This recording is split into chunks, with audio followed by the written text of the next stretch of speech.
आखिर ये गोल्डन डोम क्या है, कैसे ये सुरक्षा करेगा और इसको लेकर अमेरिका के राष्ट्रपति डोनाल्ड ट्रंप ने क्या कुछ कहा है, ये तमाम बातें बताएंगे विस्तार से आपको इस खबर के बारे में। तो चलिए शुरुआत करते हैं न्यूज पंच की सबसे पहली और प्रमुख खबर के साथ। पश्चिम बंगाल के मुर्शिदाबाद में वक्फ विरोधी प्रदर्शनों के दौरान हिंसा हुई थी, जिसमें कई लोगों की हत्या भी कर दी गई थी और यह मामला राष्ट्रीय स्तर पर चर्चित भी हुआ, जिसके बाद कलकत्ता हाईकोर्ट ने इस हिंसा की जांच के लिए 3 सदस्यीय कमेटी बनाई थी और अब इस कमेटी ने अपनी रिपोर्ट हाईकोर्ट में सौंपी है, जिसमें कई सारे चौंकाने वाले खुलासे हुए हैं और इस रिपोर्ट में पश्चिम बंगाल के स्थानीय अधिकारियों की गंभीर लापरवाही भी बताई गई है। इसके साथ ही इस रिपोर्ट में यह भी बताया गया कि हिंसा सुनियोजित थी और इसे संगठित अपराध के रूप में वर्णित किया गया। इस कमेटी ने पीड़ितों के लिए पुनर्वास और मुआवजे की भी सिफारिश की है।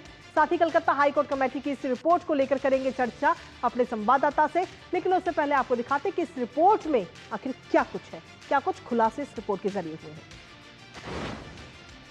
तो मुर्शिदाबाद में ये हिंसा हुई थी और इस हिंसा के लिए 3 सदस्यीय जांच समिति ने अपनी पूरी ये रिपोर्ट तैयार की है। 3 सदस्यीय जांच समिति बनाने का आदेश दिया गया था और ये जो रिपोर्ट अब सामने आई है, इस रिपोर्ट में कई सारे चौंकाने वाले खुलासे किए गए हैं।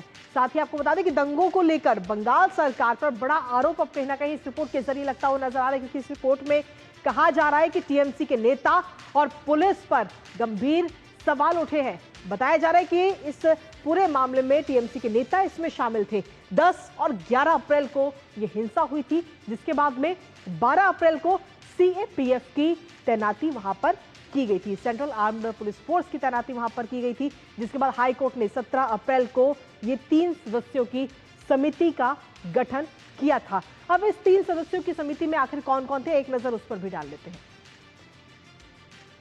दरअसल इन 3 सदस्यों की अगर हम बात करें तो इसमें सबसे पहला नाम आता है जोगिंदर सिंह का। जोगिंदर सिंह जिनको इसमें शामिल किया गया। इसके साथ ही जो दूसरे व्यक्ति हैं उनका भी रुख कर लेते हैं। दूसरे व्यक्ति हैं सत्य अर्णव गोपाल घोषाल, उनको भी इसमें शामिल किया गया था। और तीसरा नाम है सोगाता चक्रवर्ती, जो कि रजिस्ट्रार है WBJS की, तो उनको भी इसमें शामिल किया गया। तो ये 3 सदस्य प्रमुख जिनकी ये रिपोर्ट अब सामने आ चुकी है और इस रिपोर्ट में कई सारे खुलासे हुए, लेकिन इस रिपोर्ट में आखिर क्या कुछ बड़े खुलासे हुए हैं वो भी आपको बताते हैं। दरअसल इस जांच रिपोर्ट की अगर हम बात करें तो हिंसा के दौरान हिंदू समुदायों को निशाना बनाया गया था, इस रिपोर्ट में ये बात कही गई है। साथ ही इस रिपोर्ट में कहा गया कि बदेवना गांव में 113 घरों को जलाया गया है। पानी के कनेक्शन वहां पर काट दिए गए ताकि जिन घरों को आग लगाई गई वो लोग अपनी आग ना बुझा पाएं। पुलिस थाने के मात्र 300 मीटर दूरी के लिए, यानी कि 300 मीटर का जो दायरा है उसके अंदर ये पूरी वारदात हुई थी, लेकिन पुलिस उसके बावजूद भी वहां नहीं पहुंची। हिंसा में टीएमसी नेता भी लिप्त इसमें पाए गए हैं, क्योंकि इस रिपोर्ट में इस बात का पूरा बताया गया है कि टीएमसी के नेता भी इसमें शामिल थे। इसके साथ ही स्थानीय पार्षद महबूब आलम ने ये पूरी हिंसा भड़काई थी। इस पूरी हिंसा का नेतृत्व करते हुए वो नजर आए और पुलिस कहीं ना कहीं पूरी तरह से विफल और पूरी तरह से नाकाम नजर आई। ये तमाम बातें इस रिपोर्ट में कही गई हैं। साथ ही पुलिस ने जो लोग वहां पर मुश्किलों में फंसे हुए थे उनमें से किसी की भी मदद पुलिस ने नहीं की है। बड़े पैमाने पर आगजनी की गई, लूटपाट की गई, दुकानें और कई मॉल को भी आग के हवाले इस दौरान वहां पर किया गया जब ये हिंसा हुई थी, लेकिन पुलिस जो कि मात्र कुछ मीटर की दूरी पर थी वो वहां पर नहीं पहुंची। इसके साथ ही आपको बता दें कि इस रिपोर्ट में ये जो पूरी रिपोर्ट सामने आई है, इस रिपोर्ट में हरगोविंद दास और उनके बेटे की हत्या का भी जिक्र इस रिपोर्ट के जरिए किया गया है। लेकिन इसके साथ ही अगर हम देखें तो इससे पहले गृह मंत्रालय को आगाह भी किया गया था। पश्चिम बंगाल के जो राज्यपाल हैं सीवी आनंद बोस, उनकी तरफ से यह आगाह किया गया था और 4 मई को राज्यपाल ने पूरी एक रिपोर्ट बना करके गृह मंत्रालय को सौंपी थी, जिसमें कहा गया था कि कट्टरपंथ और उग्रवाद सबसे बड़ा खतरा है पश्चिम बंगाल के लिए, राज्य के लिए। साथ ही उन्होंने कहा था कि मुर्शिदाबाद और मालदा जिलों में दोहरा खतरा है, क्योंकि यहाँ पर कट्टरपंथ और उग्रवाद सबसे ज्यादा, और इसके साथ ही नॉर्थ दिनाजपुर को भी उन्होंने संवेदनशील जिला अपनी इस रिपोर्ट के जरिए बताया था। लेकिन इसके साथ ही अपनी इस रिपोर्ट में जहां उन्होंने आगाह किया था, आगाह के साथ ही 4 सुझाव भी अपनी इस रिपोर्ट में सीवी आनंद बोस ने दिए थे। सीवी आनंद बोस ने अपनी इस रिपोर्ट में जो सुझाव दिए थे वो भी आपको बताते हैं। दरअसल उन्होंने सुझाव दिए थे कि बांग्लादेश से सटे हुए जो सीमावर्ती जिले हैं वहां पर सेंट्रल फोर्स की चौकियों को बनाया जाए, स्थापित की जाए। इसके साथ ही हिंसा की जांच के लिए आयोग का गठन किया जाए जो कि इस हिंसा की जांच करे। ये तमाम चीजें सीवी आनंद बोस की रिपोर्ट में थी। हालात बिगड़ने पर आर्टिकल 356 यानी कि राष्ट्रपति शासन का विकल्प की बात भी उनकी तरफ से कही गई कि अगर हालात बिगड़ते हैं तो राष्ट्रपति शासन भी लगाया जाए। केंद्र सरकार संवैधानिक विकल्पों पर विचार करे, ये बात सीवी आनंद बोस ने अपनी इस रिपोर्ट में कहा था। लेकिन इसके साथ ही अगर हम देखें तो ये आगाह भी किया गया, उसके बावजूद भी तस्वीर कहीं ना कहीं बिगड़ती हुई हमें नजर आई है। और इसी बीच अगर हम देखें तो इस हिंसा को लेकर अब ममता बनर्जी सरकार घिरी हुई नजर आ रही है। भारतीय जनता पार्टी किस तरीके से हमलावर है वो आपको सुनाते हैं। All the attacks were carried out on the Friday, 11th of April from 2 p.m. onwards under the instructions of local councillor Mehboob Alam, and police and administration done nothing. तो ममता जी, ये तो आपकी पार्टी के बहुत महबूब नजर आ रहे हैं, आपकी पार्टी के बड़े प्रिय नजर आ रहे हैं। ये बात अब फाइंडिंग्स में बिल्कुल साफ हो गई। लेकिन इसके साथ ही आपको बता दें कि भारतीय जनता पार्टी के प्रवक्ता हैं शहजाद पूनावाला, और उन्होंने कलकत्ता हाई कोर्ट की बनाई गई कमेटी की रिपोर्ट पर कहा है कि मुर्शिदाबाद में हुए दंगे में टीएमसी नेता महबूब आलम का हाथ था। साथ ही उन्होंने कहा कि टीएमसी नेताओं पर आज तक कोई कार्रवाई नहीं हुई। आपको सुनाते हैं।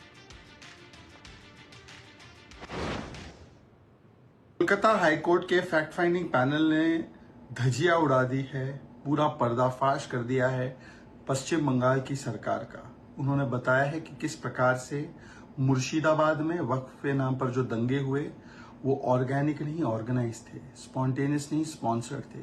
चुन चुनकर टारगेटिंग हिंदुओं की गई और महबूब आलम टीएमसी के एक नेता उसको लीड कर रहे थे। पुलिस इनएक्टिव थी, कितने घर जलाए गए पर पुलिस कुछ नहीं कर पा रही थी। आउटसाइडर थियरी दी जा रही थी ममता बनर्जी के द्वारा, वो पूरी तरह से ध्वस्त हो गई। और एक बात स्पष्ट है कि उनके कितने नेता दंगाइयों को बचा रहे थे, उन पर आज तक कोई कार्रवाई नहीं हुई है। तो सीधे तौर पर अब इस रिपोर्ट के सामने आने के बाद में ममता सरकार चौतरफा घिरती हुई नजर आ रही है। हमारे साथ हमारे सहयोगी प्रसन्नजीत बख्शी इस वक्त जुड़ रहे हैं, सीधा उन्हीं का रुख करते हैं, ताजा अपडेट उनसे लेते हैं।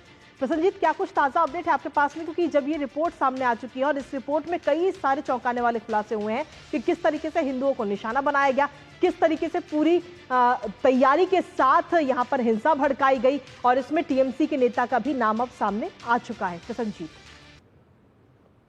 देखिए कृतिका, यहाँ पे लोग एक बात पर काफी चिंतित है कि अब ये रिपोर्ट सामने आने के बाद रिपोर्ट में कई लोगों की नाम है जो लोग विटनेस के हिसाब से ये के साथ बात किया है। ये मंडल वो ये सब नाम वहां पे दिया गया है कि इनके साथ बात किया गया, इन्होंने ये बताया, इनके साथ बात किया गया, इन्होंने ये बताया।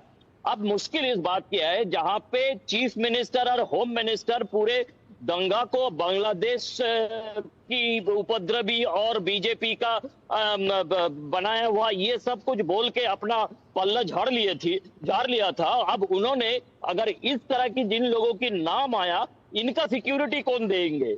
जिन्होंने खुलकर एसआईटी से बात किया है, इनका सिक्योरिटी कौन देंगे?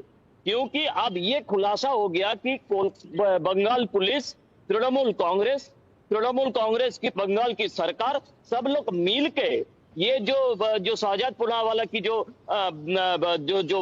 कोनोटेशन है, मैं उस कोनोटेशन को पकड़ता हूं कि ये ऑर्गेनिक नहीं था, it was a organised crime, organised by the police, by the local Trinamool leaders, and of course chief minister को पता नहीं है, ये हो ही नहीं सकता।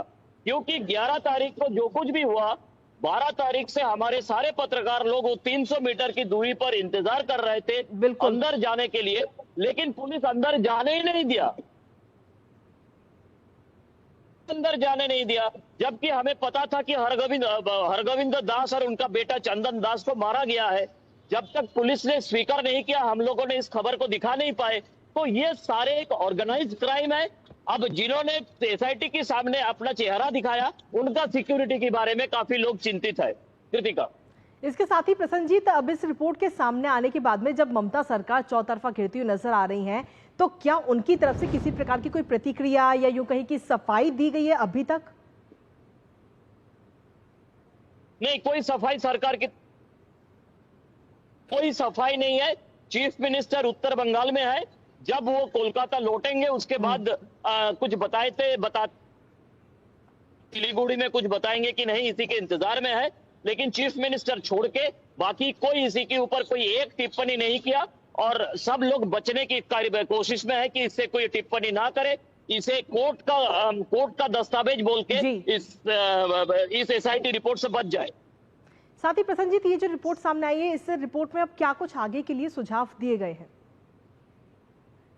देखिए, जिस तरह से महामहिम डॉक्टर सीवी आनंद बोस ने अपने रिपोर्ट में बताए थे, करीब करीब उसी तरह से एसआईटी ने भी अपने रिपोर्ट में बताया कि ये जो मुर्शिदाबाद की दंगा है ये सुनियोजित है, और इसके बारे में आगे जाके जांच होना जरूरी है। और खास तौर से ये देखना जरूरी है कि ये जो सीमावर्ती जगह है, इस सीमावर्ती जगह में किस तरह से यहाँ पे सुरक्षा को कायम रखा जाए। एकदम मैं कह सकता हूँ कि पत्रकार हम जिस तरह से रिपोर्ट किए थे, उसी तरह से महामहिम गवर्नर साहब को भी पता चला था अपने तहकीकात में, और अब एसआईटी को भी पता चला अपने तहकीकात में। इसीलिए जो सच्चाई है वो सच्चाई है। ममता बनर्जी और उनके पुलिस और उनके पार्टी झूठ फैलाने की कोशिश में लगे हुए थे पिछले कई दिनों से। चलिए ठीक है प्रसन्नजीत, बहुत बहुत धन्यवाद तमाम जानकारी और अपडेट्स हमारे साथ साझा करने के लिए। इस खबर से जुड़े, लेकिन साथ ही आप इस खबर पर अपनी नजर लगातार बनाए रखिएगा। और इसी के साथ चलिए अब अगली महत्वपूर्ण खबर का रुख कर लेते हैं, जहां छत्तीसगढ़ में लगातार नक्सलियों के खिलाफ सुरक्षा बल अभियान चलाए हुए हैं। छत्तीसगढ़ के अबूझमाड़ में आज सुबह पुलिस के जवानों ने नक्सल संगठन की कमर तोड़ दी। एंटी नक्सल ऑपरेशन में इतिहास रचते हुए जिस नक्सली नेता की देश भर की सुरक्षा एजेंसियों को तलाश थी, उसे डीआरजी के जवानों ने आज मार गिराया। सुरक्षा बलों ने